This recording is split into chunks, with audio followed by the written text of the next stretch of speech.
Hello and welcome to the Musical Instrument Investigator. Sheldon here, and we're about to start another adventure looking at another auction catalogue. So today we're on the website of Amati Auctions based in the UK, and they have this double sale, this single owner collection coming up. It's finishing on the 29th and 30th of January. It's the 26th today, so a few days left to go. And this is a pretty crazy sale. It's huge actually. 538 lots over 2 days. Actually, the viewing of this sale was today and also tomorrow in central London. So I went along and had a look at a few lots and definitely some interesting stuff.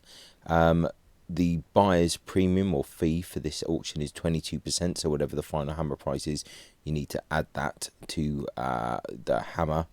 And also bear in mind import, export, shipping, all of that kind of stuff. So as there's like a million lots in this auction and no one wants to spend 2 hours or so going through a catalogue, because I've gone to the auction now, I've looked at everything, I've looked at the catalogue several times, I'm just going to pick out a few things that I think are interesting and I'll just talk about them. But there are lots of interesting things in this auction, so yeah, I'm just going to crack on really. If anyone has any comments, just let me know. So these are the things which I guess found the most interesting.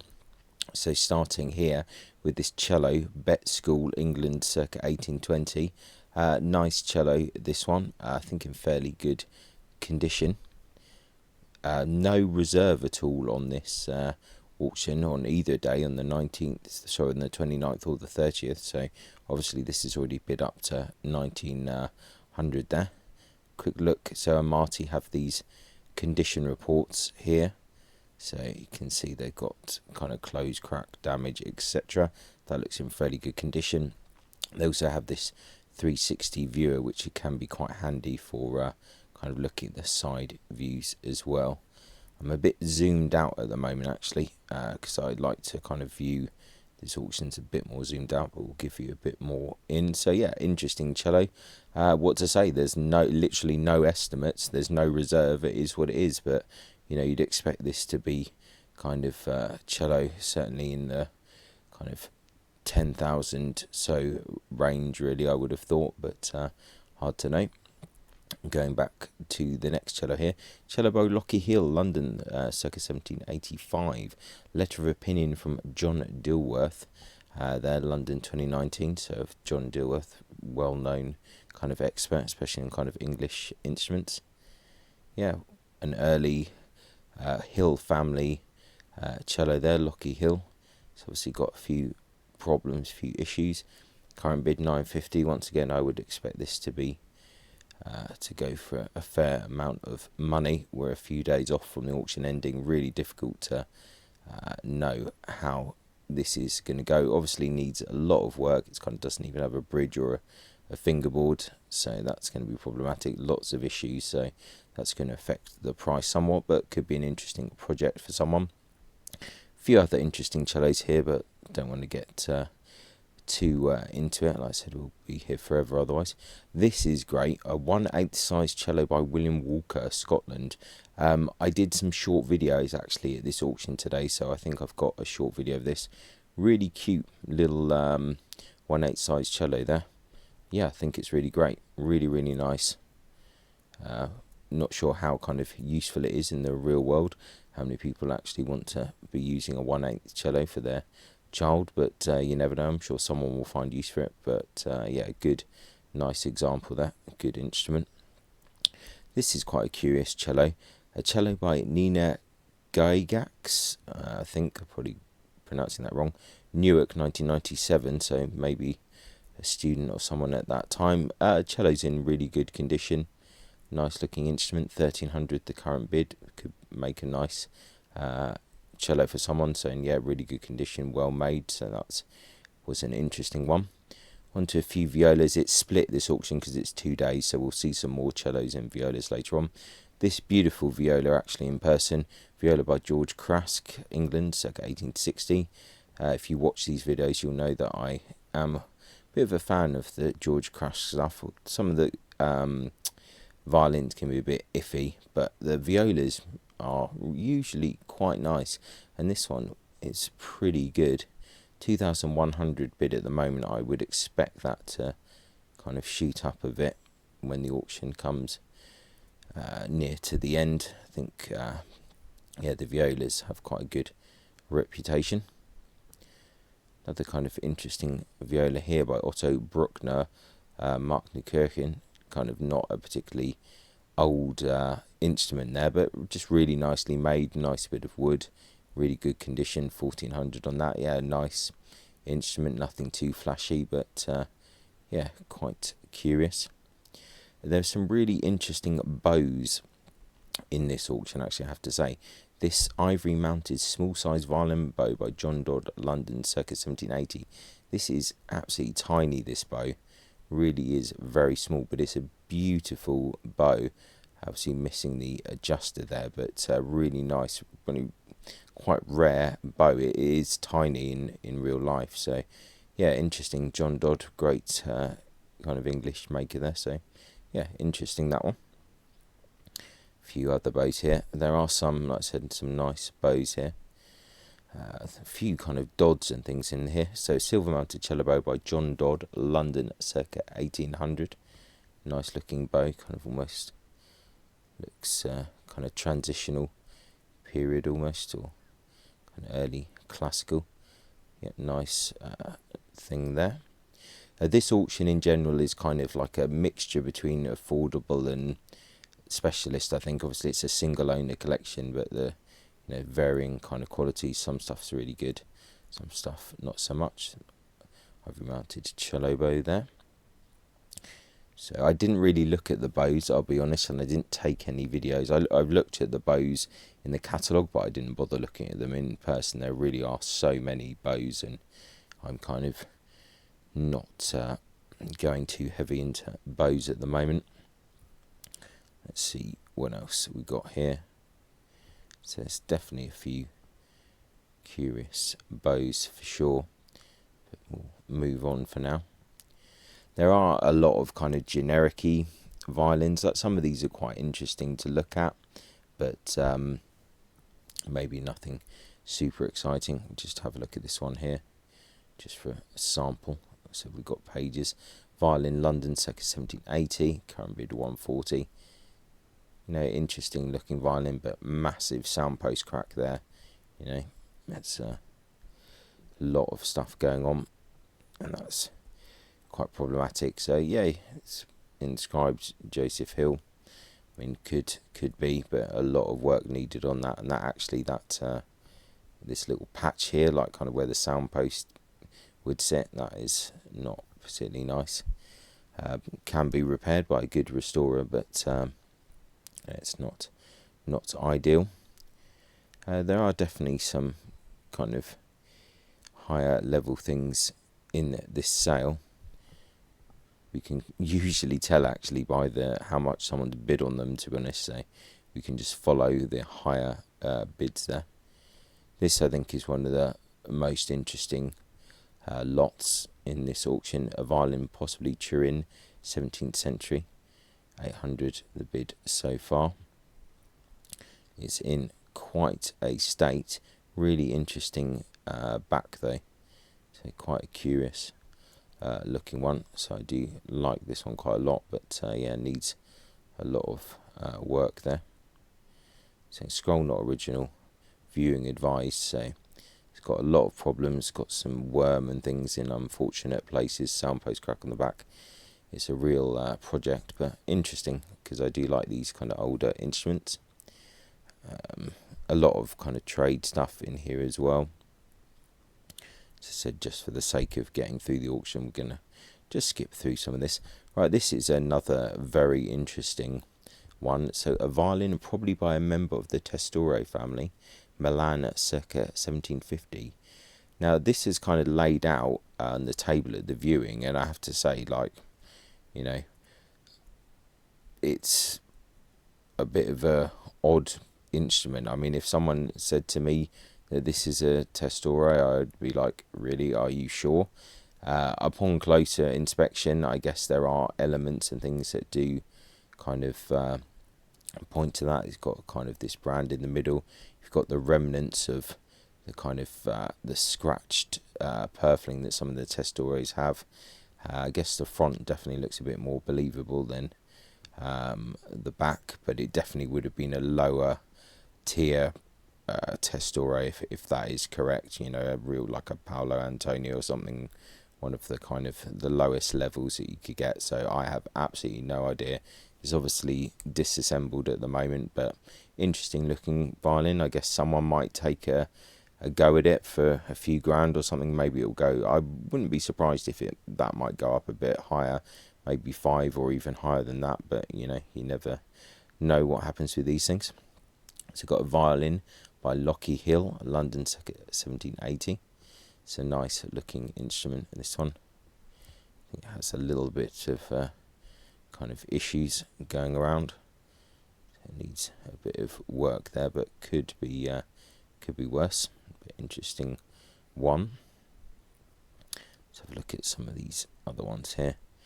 Violin probably by Patrick Joat, or Joat, Nottingham, 1982. Interesting, this has quite a few bids on it. I don't know this maker at all, but it was a well-made instrument for sure. So, and it's in very good preservation. So if anyone knows that maker, please do comment. I'm not familiar. And there's a whole host of kind of interesting kind of stuff here. Violin probably by James Thompson, Balmoral, 1879. It's quite a nice instrument. Obviously, it's had some heavy retouch and things, but you know, some curious stuff about. Then going on to probably one of the nicest instruments in the collection, and here, especially in terms of kind of ready to play, this violin probably by Sebastian Klotz Mittenwald, circa 1770. Interesting that Bromptons have a Sebastian Klotz for sale as well. Looks very, very, very similar.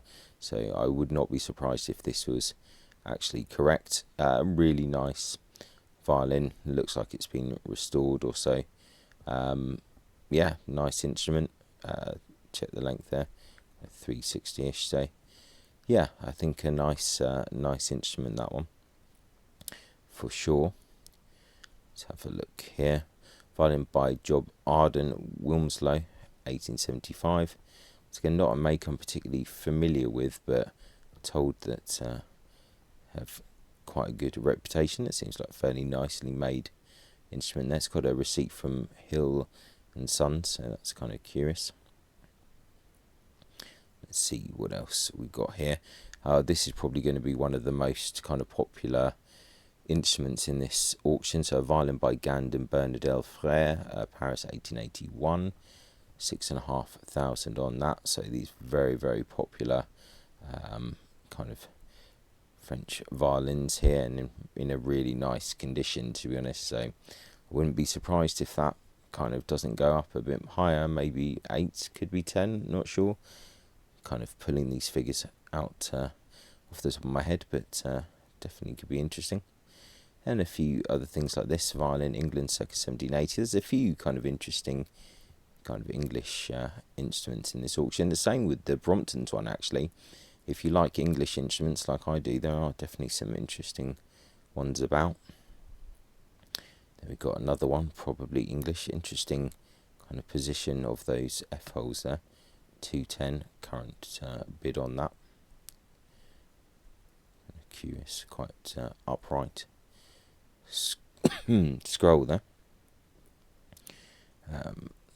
Don't want to follow this too much, but Grandjean seems always popular stuff from that workshop. Same Derazi. There's a few French, actually quite a lot of French instruments in this auction. Not really my kind of thing as such, but it's quite interesting. Older German violin here, 1800. I always quite like these violins. I think they'll be really good in kind of a Baroque setup. That seems to be my kind of go-to, just turn everything Baroque. But yeah, lots of these kind of nice kind of entry-level French instruments floating about in this auction. Let's see if we've got any other curious stuff here. Trying to remember what I looked at here. This is another interesting one. A violin, probably by Richard H. Bird, Wolverhampton, 1912. So, yeah, curious kind of one, like fairly neatly made. So, don't know much about this maker, but once again, seems fairly popular. Let's have a look what else we've got here. Right, now this is one here, violin made for Norris and Barnes, London, 1777. So it says here inscribed Hill violin. So apparently, so I've been told by some people that this is probably a violin made by one of the Hills for Norris and Barnes. So it's in a pretty nice condition, 1400 on that. Just a couple of closed wing cracks, pretty standard. Wouldn't be surprised if that shoots up in value as well. Something like maybe 3 plus 4. Don't know, it's hard to say. A few other kind of interesting things around. Violin, kind of Ferber family. I really like these Ferber violins actually. They use really interesting wood towards on the back. So yeah, quite curious. So I quite like those as well. Let's see what else we've got here. Yeah, as I said, there's lots of stuff which is fairly standard, and there's other stuff which is a bit more kind of interesting, and there's a lot of amateur kind of English stuff around here as well. Quite like this violin actually. It's quite nice. Just check what the length is there, 357. Yeah, this looks quite an interesting one here. Obviously it's a few problems there, big kind of bass bar crack on that side, but I don't know, could be interesting with a bit of TLC. This is another curious one here, violin by Dante and Alfredo Gustala, Reggio Emilia, 1925. 2.5 bid on that. Would also expect this to probably jump up in value. That's got to be kind of a 5 plus, if not more, kind of instrument really. Maybe a bit of a Marmite colour, Marmite finish on that. Might not be to everyone's kind of cup of tea, but interesting. Going back to kind of clot stuff, there's a clot school violin here. It's like 1800. Yeah, nice violin, that one as well. Quite like that. In general, if you follow the bidding, the higher bidding tends to be the more interesting stuff. Not always, sometimes a few things kind of slip by, but in general. This one, violin by Thomas Kennedy, London, circa 1820. This is a really nice violin in my opinion. Really like this a lot actually. That scroll is absolutely stunning scroll. I really love the turns on that. Once again, it's probably not to everyone's cup of tea, but really like that scroll. It's had a few repairs and things, but not too bad. I would expect that's got to shoot up in value surely. It's got to go up to about 2,000 or so when it gets to the final thing. Really nice violin, that. So we're gradually moving on. You can see we're on lots and stuff left to go, so we do have to be quite brutal. Got a few bows here. Let's have a look at this viola bow. So viola bow probably by Francois Pacat, Mirecourt, circa 1845. So a little bit of wear to the stick. So interesting opportunity to get a Pacat bow there. So adjuster probably by Pacat, but not original to stick. Interesting. It looks like that's not Pernambuco. It looks like ironwood or something like that. So it was lesser kind of wood, but still nice bow. Some bone mounted stuff here. Let's have a look. We're probably missing a few interesting things here, but still. Violin bow by Albert Nürnberger, Germany, circa 1900. Can't go wrong with Nürnberger bows. It was pretty nice. So mounted one here. Weichhold, Dresden. Let's see what else we got here. Right, this is actually the nicest bow I think in this whole auction. A golden mastic mounted cello bow by W.E. Hill and Sons, London. This is like the top tier Hill bow.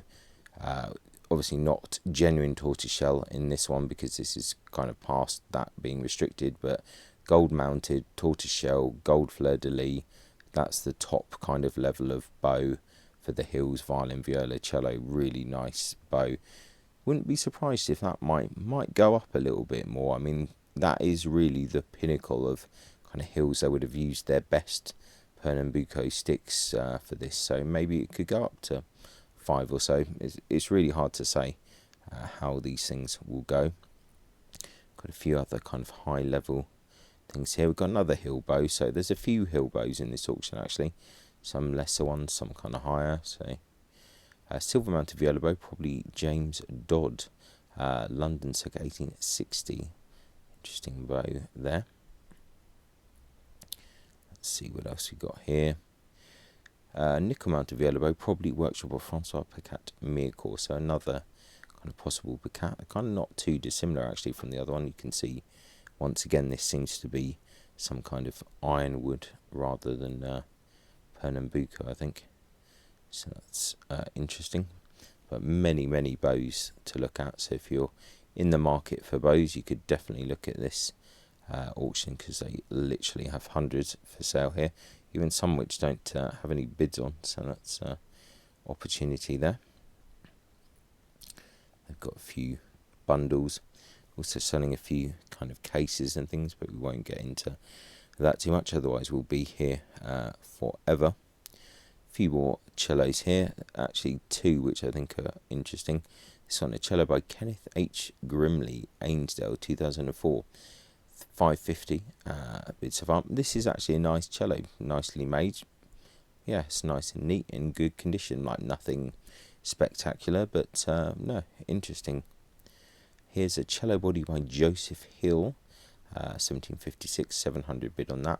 I expect that this will kind of get a little bit more as well, in pretty bad condition, but yeah, interesting opportunity to get a Hill kind of cello body. A few other interesting cellos here as well. A few violas, so nothing too crazy.